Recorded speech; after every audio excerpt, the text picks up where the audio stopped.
Hi guys, good morning. Balik na sa chika. So, karon is a bit low atong energy kay not feeling well. Bitaw kanang samantay kwan ma. Di man ta superwoman, so natay mga pangbati. Pambatig kanyag. Anyways, so sa inyo nakita sa atong title kay unsay imong na-feel or kung unsa akong na-feel pag abot na kog Australia. Diba? So, I think this kuha na siya kanang mo apply po ni siya sa mga katong uban pod nga naso di lang kay sa Australia.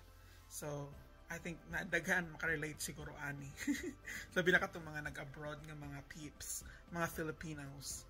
So, siguro akong magsugod ta sa kuan kanang paggikan gyud sa airport. Sige sa airport. Kwanto siya. So, kato ako nga time, katong kwan ha pag for good nako. Tong for good nako dere. So, paglarga nako sa gikan sa pamang ko ato nanukad sa Cebu. So, since nga naka-travel naman ko before, so murag nanakoy idea kung sa'y kwan sa airport.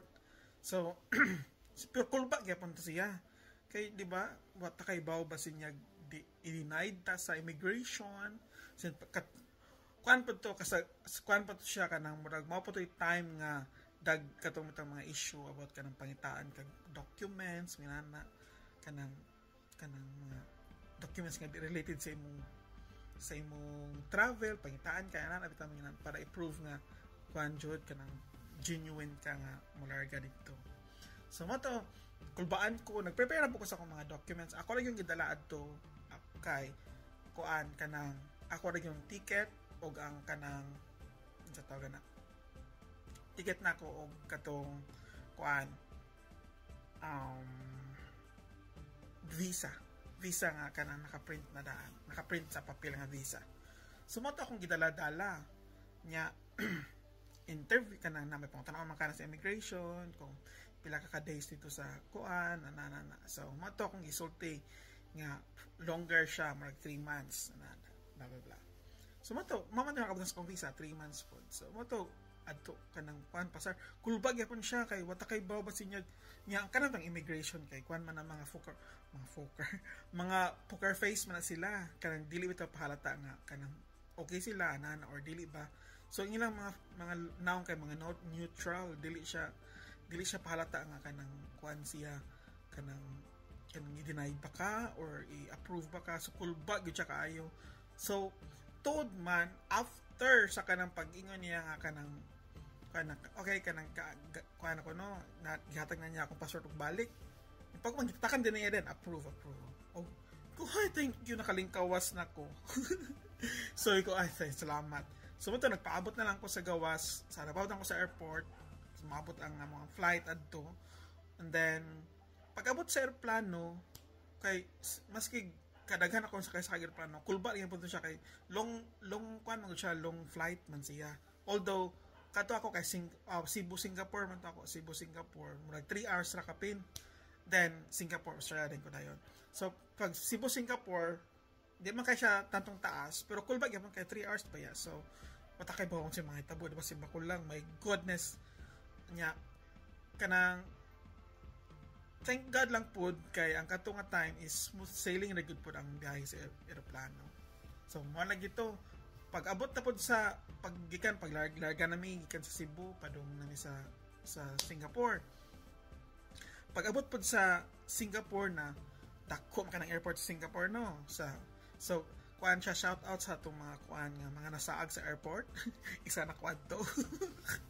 So dako man kang airport sa kanang kuan kanang Singapore no ang nya pagkahuman kay pag landing na ang akong terminal kalimot ko sa tunga terminal basta akong terminal kay nakos na dili akong terminal akong sunod nga terminal nga adtuan is kuan pa siya mo sakay pa ko Skytrain mo tawag nila to nya layo pa gyud siya kaayo nga kanang gate ana bitaw unya ang akong layover kay 15 minutes ra.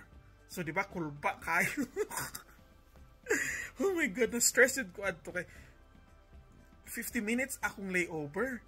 Layover dito sa kanang kuan sa Singapore para mosakay na po kung laing nga flight.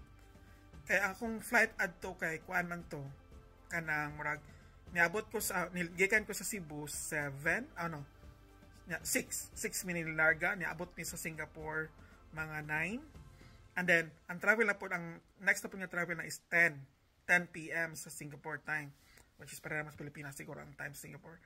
And then pagkahuman kanang mo to 50 minutes mo to dagan-dagan kay kanang pag-ato na po sa laing kwantaw kanang laing nga gate or laing nga terminal, dagan sa kag train dagan na po na luckily lang po kay kanang dili kay daghang tao kay gabi naman to di kay daghang tao ang nasa airport. Kung daghan pa tong tao na magka malate jud ko adto.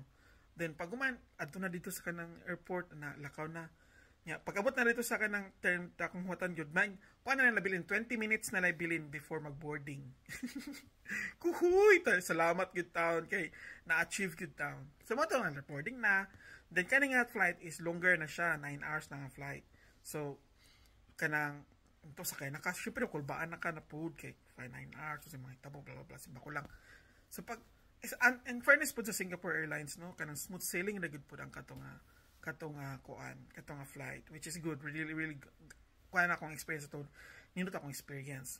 So pag abot na ako sa Australia landing na diri mo to nga kanang although nakaani naman ko before pero lahi na pud kay kani kay murag for good naman kano murag mo na ni siya kanang mo na gyud longer na gyud nga kanang stay nimo. Pag abot na ako diri murag nabaguhan na pud ko balik kay murag lahi man to akong nakita sa una siguro murag di man to mo kuto pag ani na ako pag una tong bakasyon ko short pila ka 21 days ra pagkani kay ako na siyang ginamnam nga kanang mo din ilang mga buildings ilang mga balay ano bitaw ako na siyang ikuan niya first night gid na ko adto na akong sa akong madumduman no kay nyanag ko sa akong pagkaugma na gabi ko niabot ko pagkaugma na no pagka tog nya pagkagabi pagka next day na po pag yan ako diri nanadyo na ako inani de ang kanang kuano inani de ang kanang hangin diri sa Australia ana bitaw inani ang kanang feeling ang kanang buntag na nya diri sa Australia nya lahi na nga lugar nya ko nga nanadyo ko to kulbaan gyapon siya gamay pero murag di na murag na lesson ang kakulba kay murag okay man ang kanang experience nya kuan man to kanang ang palibot po nindot pud kaayo kanang tang ma-relax ka kanana mo na siyang pagkatong first yun na experience first nga kuan akong na feel good is kuan siya kan mga dagahan siya og kanang imong mga lahi sa imong na experience sa Pilipinas so daghan kaayo daghan murag kumbaga ma-culture shock kumbaga ka mo na siya term. And then makanang mato ka groceryhan no so, syempre di ba mato ta groceryhan sa Pilipinas kay namin mga security guard mo check sa imong bag na diri kay wala man so wala na normal kanang sud ka skuan nga makasud ka magkaon na nakikanon pwede ka makasulod sa di ba bawal man sa uban nga bawal magdag pagkaon sa sulod sa kanang grocery dito pwede raman pwede magtiniil ang mga tao magtiniil pud sa kanang groceryhan sa to di man kay di ba diri magtiniil nya kanang ang nakakuan lang gid pod ang nakakuan pod diri is kasagaran mga tao is way paki wala gid sila paki nimo dili sila mamadlong or ana bitaw dili bitaw nga huy kanang ana wala then mahor gid kanila kung unsay mong gibuhatin unsay mong sinina unsay mong costume ana wa joy problema kuan jud kanang dadmara ang mga tao diri so dili kay ka kanang kuan pansinon so Inana akong first experience nga pag-abot na ko din sa Australia. So, kanang nindot siya, pero kanang kuan pod kanang maka-culture shock siya ang mga experience sa akong diri pag-abot, pinakaunang pag-abot. So, I think similar po na sa mga uban nga nasod nga inana pod yung feeling nga lo mo nani de kada ko ilang ngani ka wide ang ilang kanang mga agianan mga kasada bitaw anana nya mga sakyanan anana daghan kay mga sakyanan anana bitaw murag ma-shock ka Pero mo to nga kanang mo to akong first experience sa kanang sa inyong mga experience katong mga nag-abroad po. Unsa inyong feeling? Unsa inyong ma-feel? Unsa inyong feeling nga kanang first time ninyo sa gawas? Unsa inyong mga na-experience? Nga na palig ko na kong chika sa kanang comment kay para magka-chikahay ta ka. Kasi hindi pare-pareho tayo experience, di ba? So, mo lang siguro to mga madam no, kay taas-taas naman siya. So, amping ta permi ha, kay basin maulian ra ko ani pagkakuan kay maglabad-labad para akong ulo gamay.